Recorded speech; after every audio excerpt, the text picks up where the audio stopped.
Unfortunately, this update as to my mom isn't what I wanted to bring you, but it's just the unfortunate reality of the situation.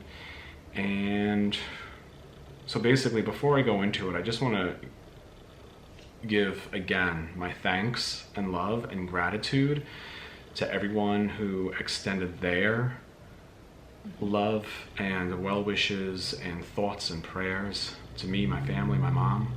Really appreciate you guys. I really do. It really gets me in the heart, you know. It does, like, for real. Like, it's just, it means a lot.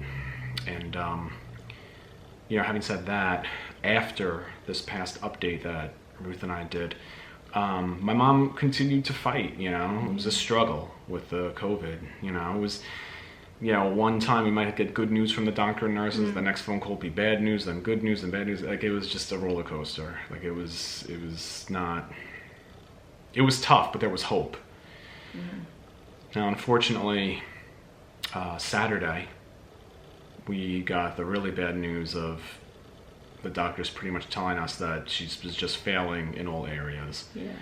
And ultimately, it was my siblings and my decision whether we wanted to keep her on life support, in which case they said they would have no idea how long she would last and they would try other things, but they would guarantee us that if she did survive, it would just be all on machines and ventilators and this and that. She would probably be gone regardless. Either way, it was what's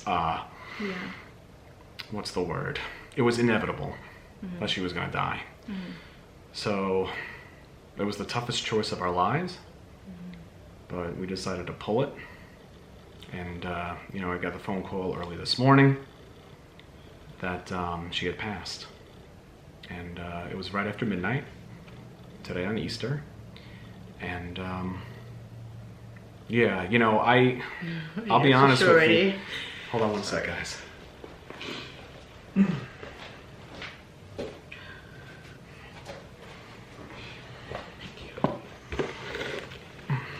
You know, the thing is, in actuality, it was my older brother who got the phone call. And he texted everyone what had happened. Yeah. I was asleep during that time because I've been a wreck the past few days. And I was just so tired. And then I woke up in the middle of the night, I heard some text going. Yeah. And I kind of figured, I just didn't want to read it because I kind of figured what was going on and I just didn't want to even think about it. So this morning I woke up with Ruth. Ruth read up on it. Yeah, I saw it, and then that's when because I already thought Derek had seen it because he woke up like so, I wouldn't say happy, but he woke up like with, oh, today is Easter. Yeah. And I was kind of like taken back, and I was like, why aren't you like sad or crying? Not knowing he hadn't seen it yet. So then he saw it. I saw it right then and there. I decided to take a look. I looked at my phone and right away I saw. But you wanted her to go today. You said if you wanted her to go on any day. On any day would be Easter, yeah. So, for the religious significance of it, yeah.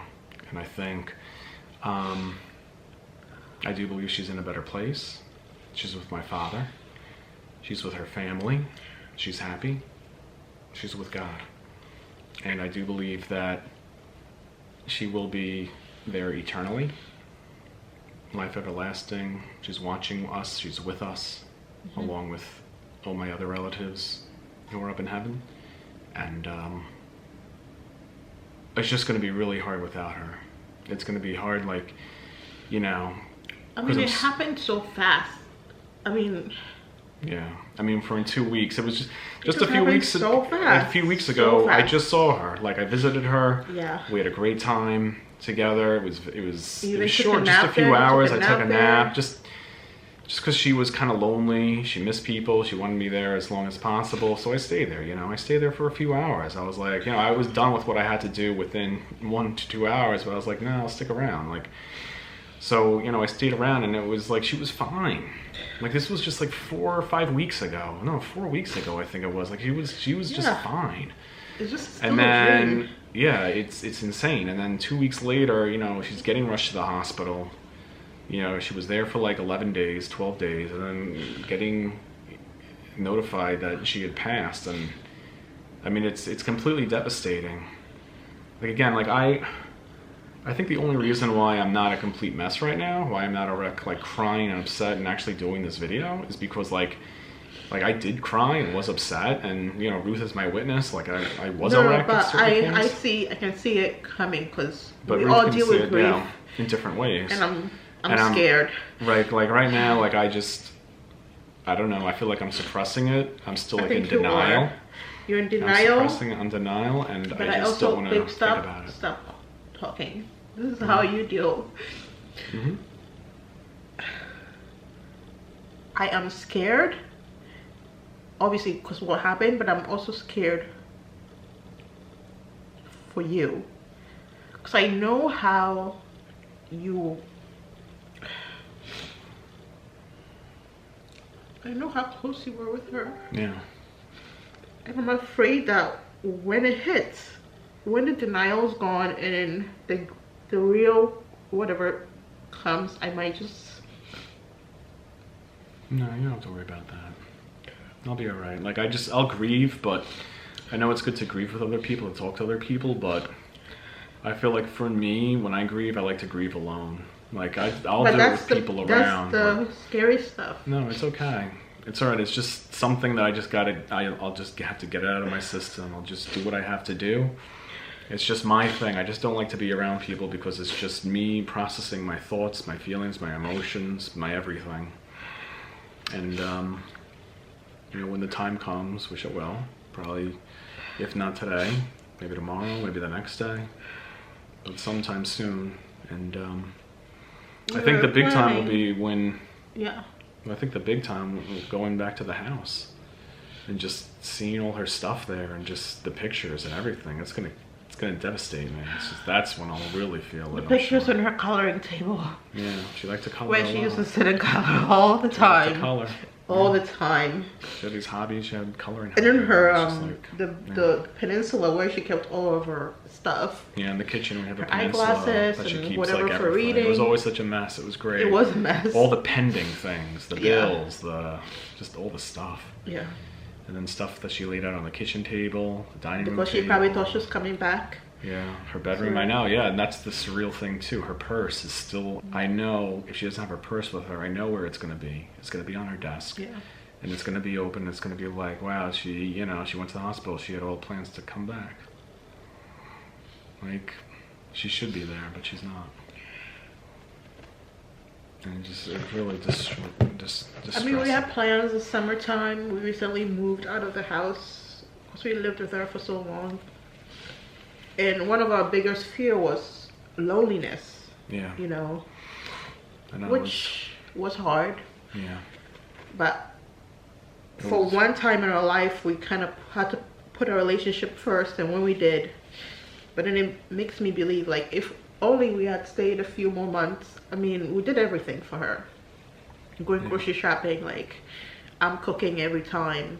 Cooking, cleaning, doing everything, like being around, you know, obviously in the house, just Derek running errands, taking it to the doctor's office, and just printing, you know, things that she needed to be printed, and helping her with the computer if she needed help, like stuff around the house. We did everything, and I feel like if we were there, then we would go.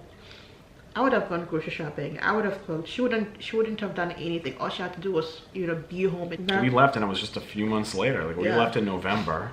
We left in December. Well, November, December. I mean, we were. December yeah, that's 15th, right. December. Yeah. We left in December, pretty much. So it was only January, February, March, April. No, January, February, March. 3 whole months. 3.5 months. We were gone 3.5 months, and that was it. Like that's all the time she had to herself, and you know. She did have big plans, like she wanted to just get more out there. I even signed her up for, it's funny because when I left on bad terms. So with me, I was still fighting it in my heart to forgive and to seek forgiveness for whatever happened. So my thing was, I was going to let it wait out a little bit more, and perhaps maybe in April, May, June, whatever, and then and then rekindle again. We have to understand we lived in and we're very close. We did a lot of things together, but we had other parts of us that wasn't so close. I mean, especially towards the end, and I felt it that I needed my space to get a clear head and be in a happy place, so I could come back stronger and say, hey, it's let's rebuild our relationship. And then so we got our new place. She came to look at it, and I was so excited. I remember we were walking outside on the grass. Yeah. And then I said that, I can't wait for the summertime when all the trees are back and all the leaves are back and we have a big barbecue in the back, and we'll all be together and we'll be there and it'll be so nice. She's like, oh, I would love that. So it was really nice to know that eventually even things though would have gotten better. I knew it would have gotten better because I loved her. It was just in the heat of the moment, there's certain things we just had some disagreements and some, it all happens, some clashes at the end of the time there, but in the end, I even a month ago when I saw that it was going to have that Bachelor, we used to sit and watch Bachelor all the time, Bachelorette for those long years, but they had a thing where they had to sign up for seniors, and I was like, oh my god, your mom would be the best candidate. She's so energetic. Sign her up. I did. And then she got it. She's like, oh my gosh, she signed me up. And I think that was in my mind, it's like I'm reaching out. And I wasn't angry at all. Right. And I understood kind of like what happened and how she was and whatever. But I think in the end we did have, I mean, even though my mom wasn't conscious at the time, she wasn't awake at least. Yeah, we did talk to her. Yeah, we did talk to her. I mean, we did what we could. We prayed a lot. We sent her our love. We had Summer on the phone. We just did everything. She loved Summer. I'm just happy. She loved very Summer. Grateful she had time with Summer on Earth. She was with Summer. Summer a lot. Since Summer was born. So she had her for a good 2 years and 2 years, 3-4 months. Yeah. So that was like really good, and that brought life to the house, brought love to the house, and and then she had us and Ruth's parents and everything. So it was like, it was nice, we're just gonna put the past behind us, the bad stuff at least. We're gonna put the bad, and we're only gonna focus on the good, and we're gonna remember the good times and the good memories and everything. And I know for certain that Mom, looking down at us from heaven, or being here with us, or wherever in the better place that she is, she sees us and she knows it's all forgiveness, all love, like everything good, everything positive. It's just happiness. That's all it is, all love. And that's what I'm going with. I am, because that's what I truly believe. I truly believe ultimately she will reside with God in heaven for eternity. Yeah. Just like my father and a lot of other people. A lot of other people who we know are dying of COVID-19, other people in the past. It's just the way it is. And so having said that, again, I just want to extend my thanks and gratitude and love to all of you guys, all our viewers. Yeah. I really appreciate it. And thank you all so much for all the messages to love and thank you for everything. Yeah. And you will be hearing from us and seeing us, but we'll decide how we're going to proceed from here. Yeah. And that's it, guys. All right. So anyway, be well. Again, happy Easter. We love you. Yeah. And we'll see you soon. We'll see you soon. Bye. Love you guys. Bye.